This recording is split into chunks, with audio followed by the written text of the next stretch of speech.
The trail ends here. I should scan for more evidence.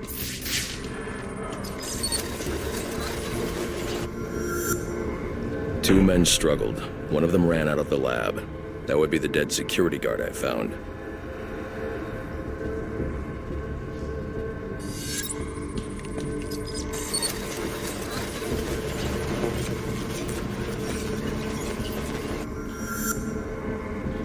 These palm prints are a match for Victor Fries.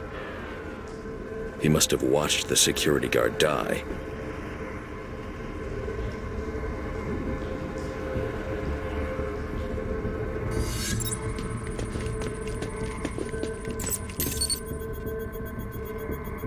Fries scavenged what he needed from various prototypes to build himself a super-cooled survival suit.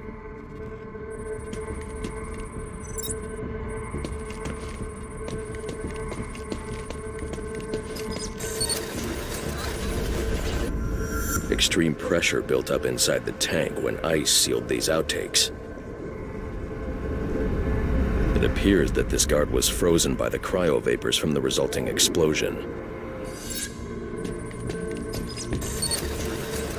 The evidence suggests the guard was frozen before the tank ruptured, perhaps by Fries's cryocannon. These DNA traces are a match for Victor Fries. Spatter analysis suggests a blunt impact. Someone assaulted Fries with a weapon. The cannon was knocked over and fired. When the tank exploded, it released a plume of cryochemicals. The plume enveloped Fries and the guard, but the shockwave knocked the assailant clear. I need to find that weapon. It may have evidence I can use to identify the assailant.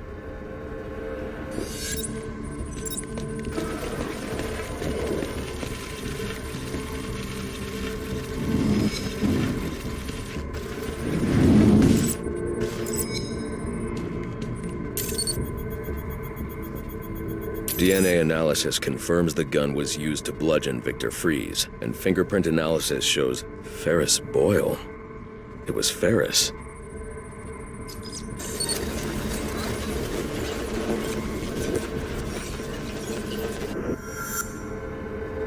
Something was wheeled through this fluid, possibly a gurney. The fluid must have frozen almost immediately for these tracks to have been preserved.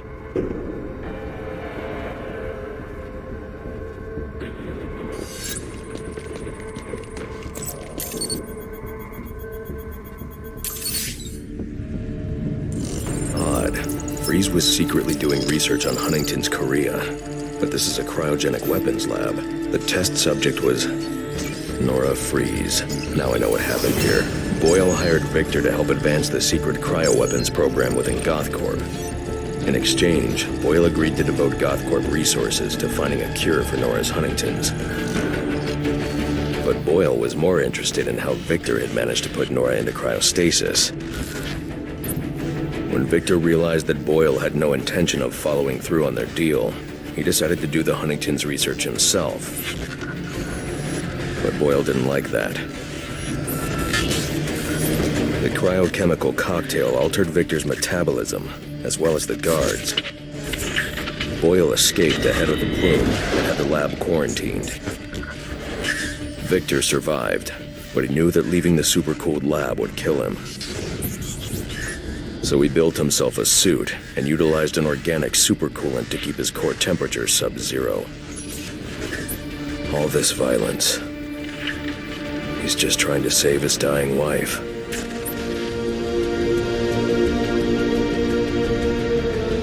The supercoolant Victor uses in his suit is the same fluid I need for the cryo drill.